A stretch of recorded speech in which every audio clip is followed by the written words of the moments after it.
G'day Lawnies, it's Matt Dorm. How you going? Today's video is about the Cyansky K3 tactical torch. Torch is something I use a lot within my work and within my garden. So especially with the shorter daylight, a torch is very much necessary to what I do, especially when I'm fumbling around at the early hours in the morning. So in this video, we'll see what we get in the box, have a general look, have a look at the user interface, and then also see how it performs. Warning, this video has some strobe lights, so if you're put off by flashing lights in any way, don't watch this video around about the 4 odd minute mark, thereabouts. There'll be a warning before it comes on anyway. This Cyansky K3 is an amazingly good torch. It's a tactical torch, and let's check it out.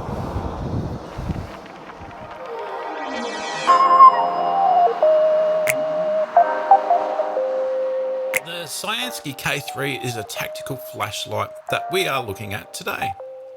This is supplied by Cyansky, and links in the description of this video will take you to their shop to purchase. In the box you'll have instructions that are clear and to the point. A lanyard, spare O-rings, spare switch cover, and simple but nice nylon pouch with Velcro fastening are included. A USB to USB-C charging cable is included, but no power brick. That's pretty standard.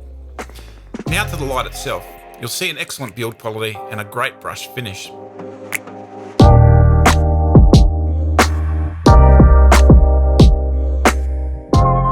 The head has a nice look, and Cyansky touts the bezel as a zirconium bezel. I like the little balls, which are the glass breakers, better than the sharper bezels that I've seen on other lights. I suspect the zirconium is just the balls, and although I didn't test this head by smashing glass, it feels solid in theory enough to do the job. The tail switch, we see attention to detail and design, which the light will tail stand if required. It's removable. The thread seems nice and the spring quality was solid. The tail switch cover is rather thin feeling, but this adds to the tactile feel of the switch operation, which feels nice and clicky with a great action.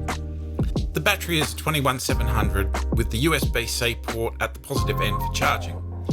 A lead charging indicator is at the top and will turn green when fully charged.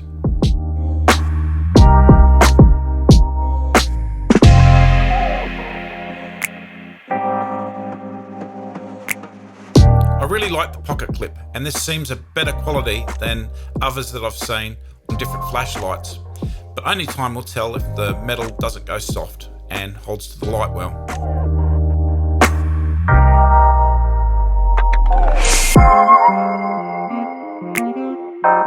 The secondary switch is a pronounced metal with a light but positive action that can be felt. We'll go into the functionality and user interface later in this vid. Overall, this is a well-made light, and now we'll see how it performs.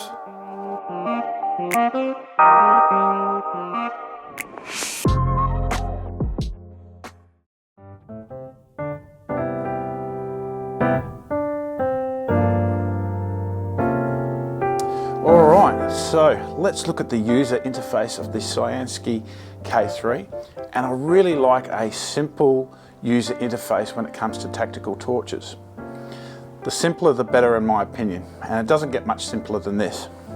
So on the back here we've got on and off switch that if you press, turns it on, turns it off. On, off. You can also turn it on just by a momentary press and let it go with your thumb. So is that working nicely on the camera? Yeah. Cool. So when we're on our on mode, I've got the secondary button here which will cycle between low, medium, high and turbo. If you press and hold this button, you will get the strobe. Press and hold it and it'll go back to where it was before. If you turn it off and turn it on again, it will remember what mode you're in. So we're in turbo mode there. If we're in low mode, turn it off, turn it back on, we're back in low mode. And that is basically it. Okay, well, we'll look around here tonight when the light goes down and see how it performs. I've had a little bit of a go at this, and it's a really, really punchy light for 1600 lumens. So stick around for that bit.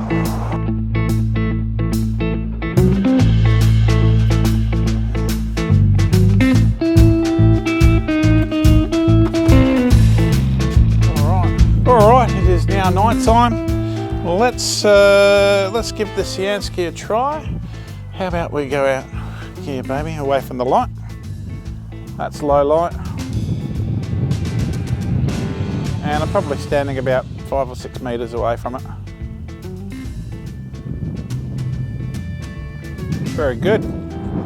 Garden is probably, what, about 15 meters away? Boom, look at that.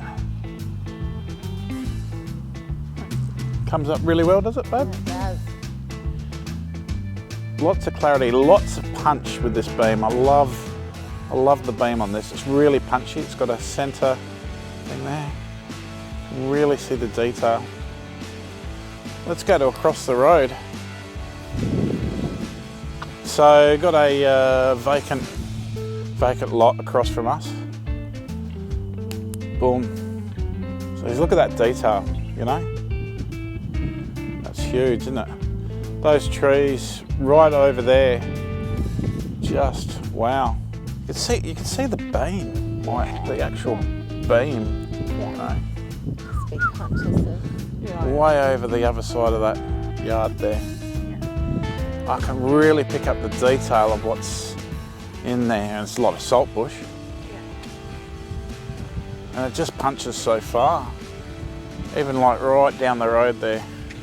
It's even further. Trees there. So good. Look at the tree up here. Boom. It'll really light it up.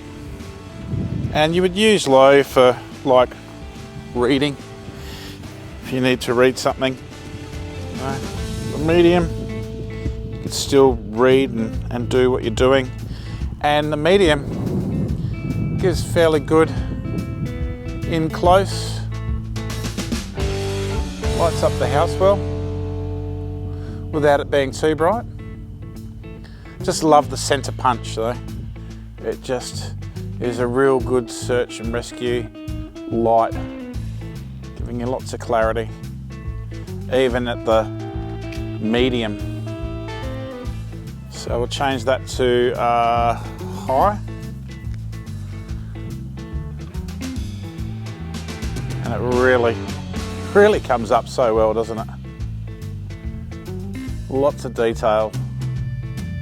Just that center punch beam. Just go where you want. Yeah, wow, it's pretty good. I just love the center punch.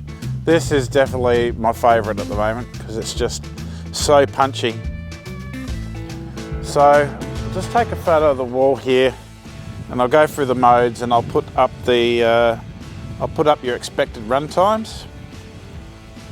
So that's low, and I'll put up on the screen expected run time with that. Medium, I'll put up the expected run time for that one. High, put up the expected run time for that. And turbo, I'll put up the expected run time for that. Okay, strobe warning, we're going to put the strobe on. There you go. And it just cycles between fast.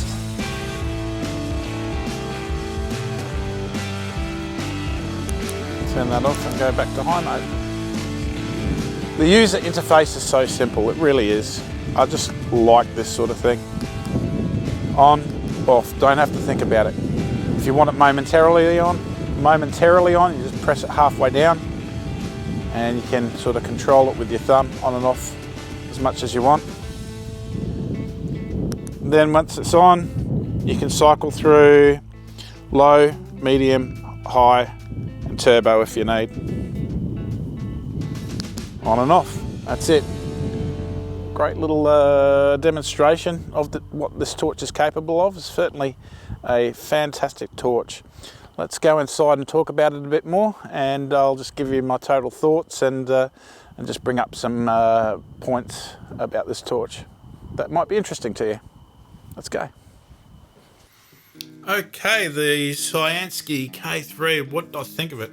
Well, I think you can tell I absolutely loved the light, the pattern. It's really punchy. I really like the user interface. Nice and easy lights to use with just your on and off switch. You don't have to think about it, and your different modes on a different switch. That makes a lot of sense to me.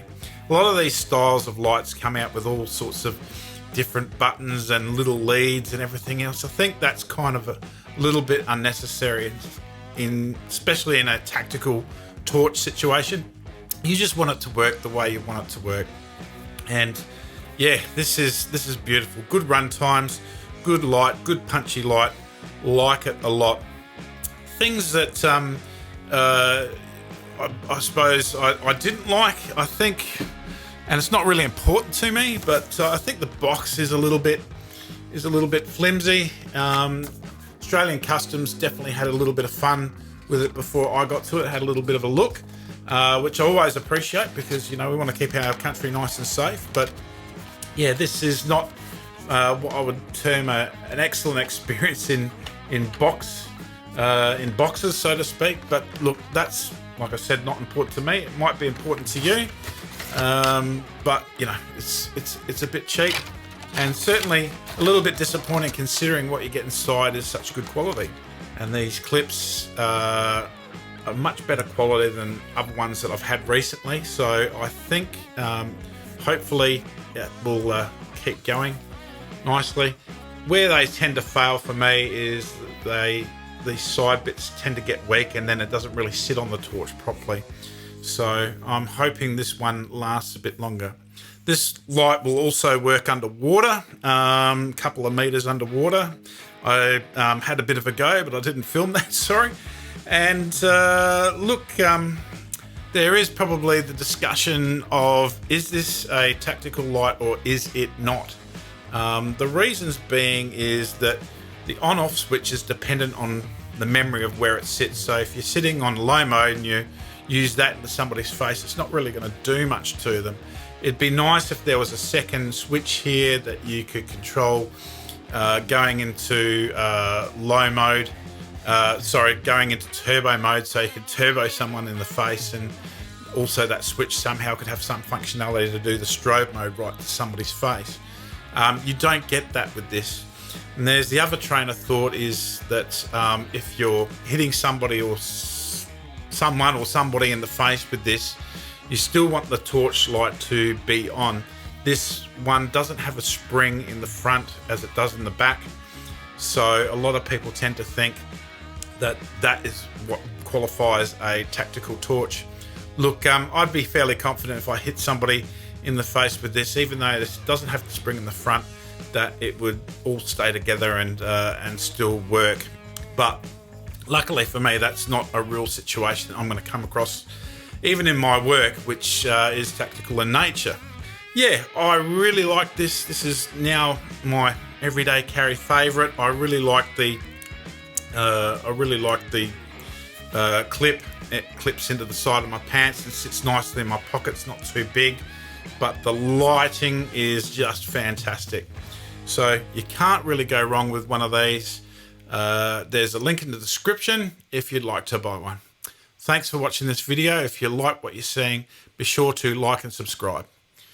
All right, catch you later.